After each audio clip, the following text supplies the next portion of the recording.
Medion and the lovely Miss Lady Pop Hunter here with a little bit of an impromptu discussion. Now, talking about, of course, Joker 2. Mm-hmm. Joker 2. We did go to see it. We saw it in the theater. On Friday. There was nobody there. It was like, what, 10 people in there? That is And that's true. what I've been hearing from a lot of people. Maybe Is 10 that people. it was fairly empty whenever they went. But you gotta know that there were a lot of times. Maybe we just went at a time that it wasn't a lot of people. What time did we go there? Like 7? 7:15. That's late enough. But anyways, yeah, maybe that was it. There's been a lot of hate on this film. A lot of hate on the movie. A lot of complaints about the movie. Mm-hmm. And people trying to pinpoint what's wrong with the film, I guess. And I have a theory about it that, we can talk about. Complaint number one, obviously, is the music. Yeah, it was a musical. It was a musical. It was, in fact, a musical. But it wasn't a musical like when you think of musicals. Mm-hmm. Like, for an example, The King and I, Jesus Christ Superstar, not Gone with the Wind, Sound of Music, Fiddler on the Roof. Yeah. Those were musicals, but the songs were like the parts for the actor. The songs described what was going on. They're written for the story. Yeah, it told you what was going on during that part. Yes. The songs that were in the Joker were popular songs that was on the radio. Or wherever. And they just kind of rehashed it. Right. There might have been, I think that maybe that Climb the Mountain was a made-up song. I'm not sure. Mm-hmm. But I know the rest of them were popular songs at a point in time. And they just kind of made it work. Yeah. And so people complained about that. They complained. They said Joaquin Phoenix can't sing and whatever. His singing wasn't that bad. Yeah, that's not the point. Yeah, it's not really the point. It wasn't that bad. It just that it didn't fit. It felt like it was a distraction from the film. Not only that, when you're thinking about a superhero movie, a dark movie like Batman is, because it's in a Batman universe. It's or Gotham. Even the first Joker. Right. It's in Gotham. You don't think musical. You know what I mean? Usually when you see a musical, it's usually a lighthearted, fun. It's mostly, well, not always a comedy, but it's kind of comical in parts. But when you're thinking about I don't know what it would be, a suspense, psychological drama? Psychological thriller. Yeah, something thriller, like that, something like that. You don't think musical. No, you don't. So it was a distraction, and I get what they were going for was to try to show you a different angle on his psychosis. Yeah, but I got that. It was too much. Yeah. It was too much. I got that. Then the other complaint that I've been hearing is that it was a feminist agenda in the film because Harley Quinn, or Harley Quinzel, whatever the hell her name was manipulating everything that was going on and, used him and turned on him. So people are complaining about that angle as well. Now, I agree with that. She did manipulate, deceive him, used him. But when I think of angles, I think of it in a positive way. Like you say, it's a feminist angle, a feminist agenda. Okay, so in my mind, if it's a feminist agenda, that means you're pushing, you're advocating for. Nothing about the Harley character made you like her, want to know her, want to hang out with her, want to be like her, want to be friends. You know what I'm saying? They portrayed her in a very negative, evil way. She lied to him, deceived him, manipulated him, wanted him to be bad and evil, even when he said, you know what, I'm done with this. I'm done with the Joker character. It's all a lie. I did everything they said. She got up, got mad at him, and walked away because it wasn't going her way.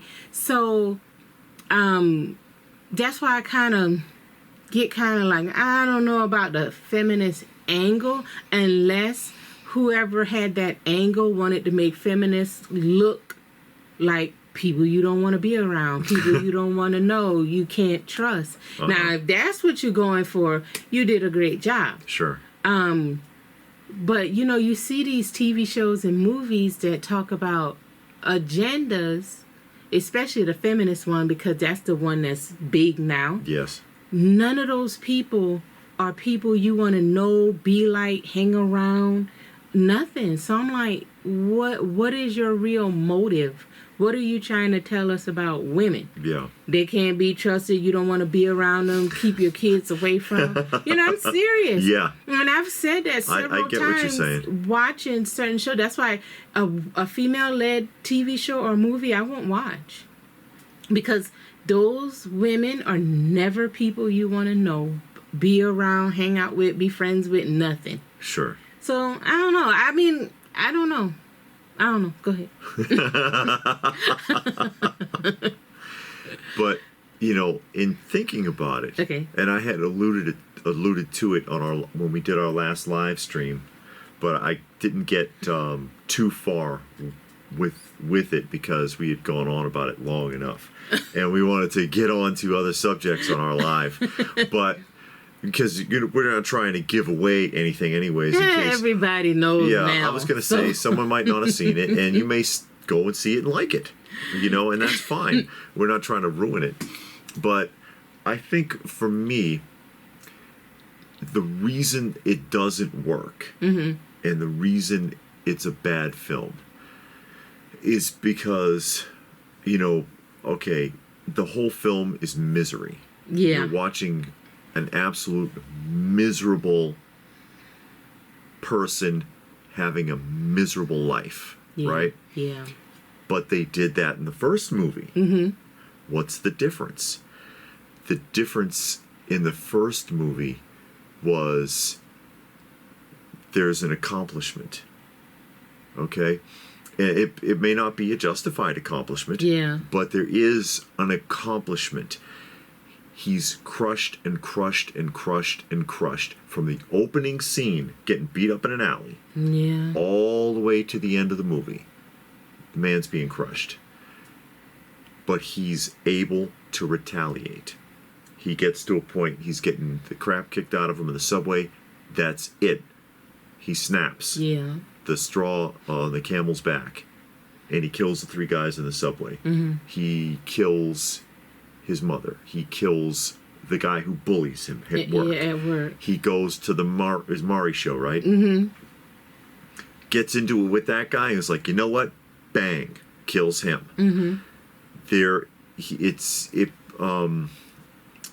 It may not be the right responses, but there's a sense of justification because of how destroyed the man is. Yeah. And he gets to a point where he's like, all right, you know what? And even if you don't agree with his method, you understand. Yeah, because you can identify. You can identify because we may not have suffered as much as he did, but we all know what it's like to be pushed around. Everybody got that guy they wish, Yeah, something bad would happen to. Yeah. That we all know what that's like, and that's why you identify with these underdogs. That's why Frank Castle as the Punisher is so beloved by fans, or why the show was so popular. You got it, and he pushed back, and you can get behind that, even if he's going way too far. But you can get behind it because you understand it, and it's fantasy. In this film, there's no redemption. Zero. It's miserable from start to finish, and nothing gets better. It gets worse until you reach the end, and the worst possible thing happens, and there's nothing left. And you're like, where's the redemption? You want to see something happen to push back against that misery, and it never comes. But that's life. that is life, but you don't want to see that in cinema. You want to see a champion in cinema.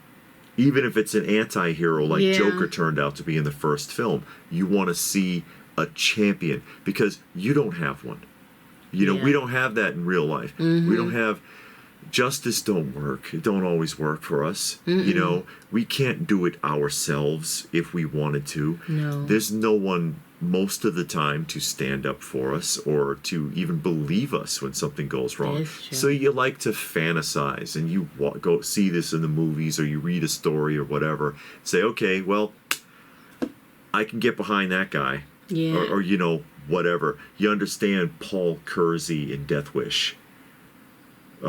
Charles Bronson in the Death Wish film. You understand why he snapped and ran around and shot muggers.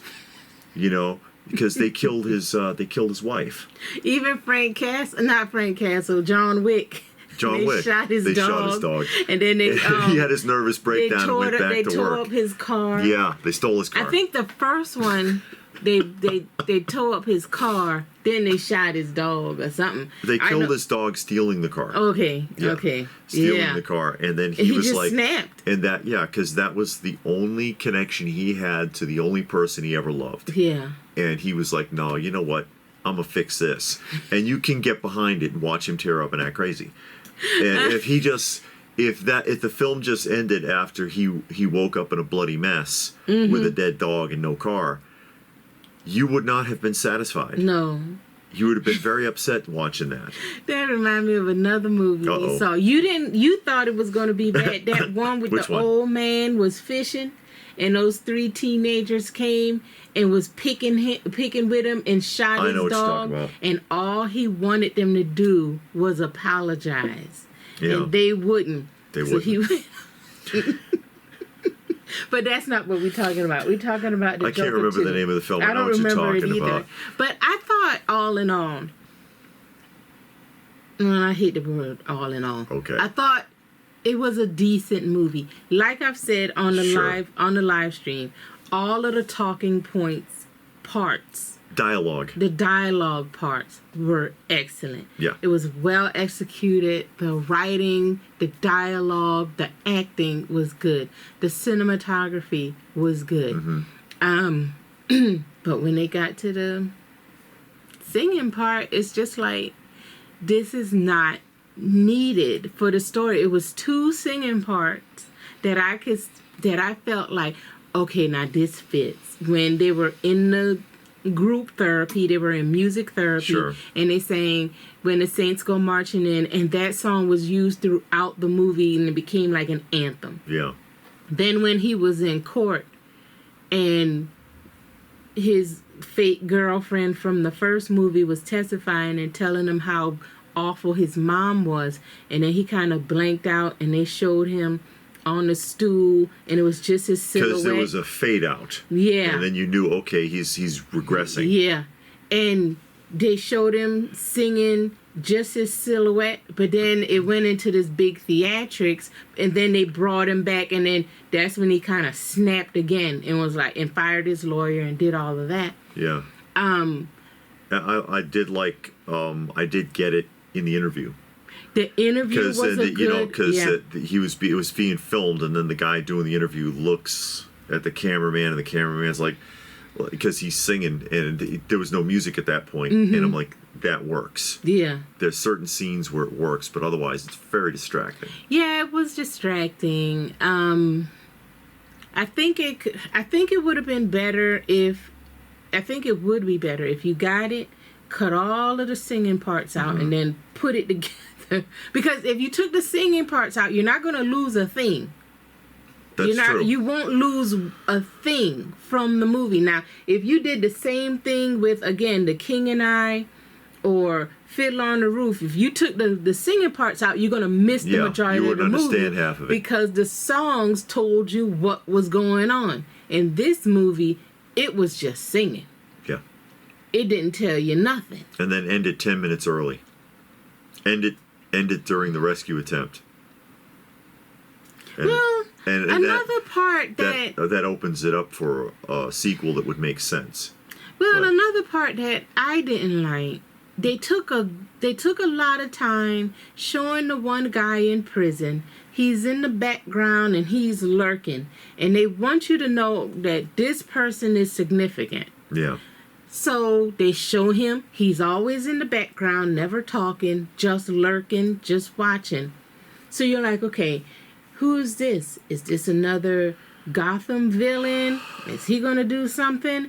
Then he comes out at the very end of the movie, and I'm like, okay, he's going to reveal himself. He's going to say that he's somebody. I don't know, the Riddler. I don't know, somebody. And then he doesn't. And it's like... I think he's supposed to have revealed himself by his actions at the end. His actions didn't tell me nothing, but that he was crazy. He turned the knife on his face. Oh, I must have missed that, because I was still wondering. Which, of course, would be the traditional Joker, the traditional modern Joker with the scars on his cheeks. Man, I missed that because I'm sitting there waiting for them to tell me something. But, yeah, they didn't. No, they didn't tell me you had to be really, and you could miss that. I missed that. You could miss that fully. And now we're spoiling. Yeah, everybody knows by now. Oh, no. Nobody really cares anymore. The people guess. that's going to watch it, they're going to watch it regardless. Yeah.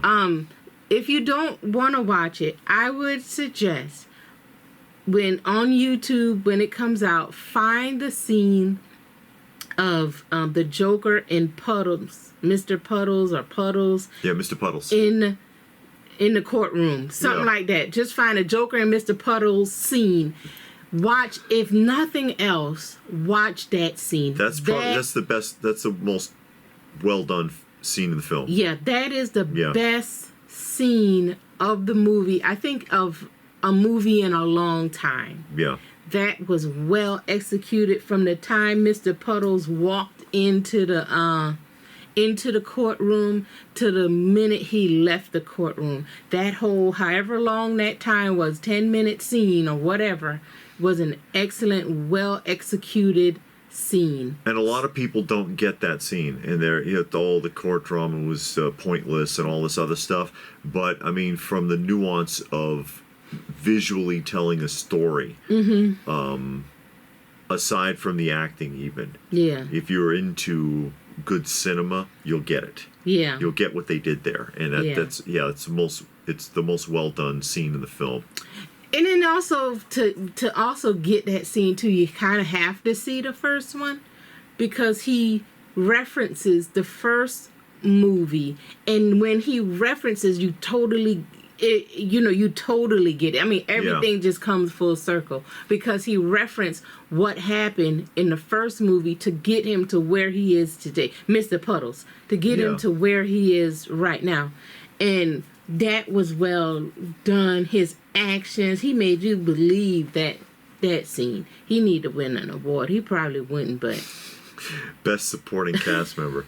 Yeah, because he played that part. He did. He really did. Dude acting. Played that part. And then that was one of the best cinematography, that scene right there, because they showed him walking in, and he took a long time to walk in, and they showed every step of the way. There's a long establishing shot. Yeah. You're like, what are they doing?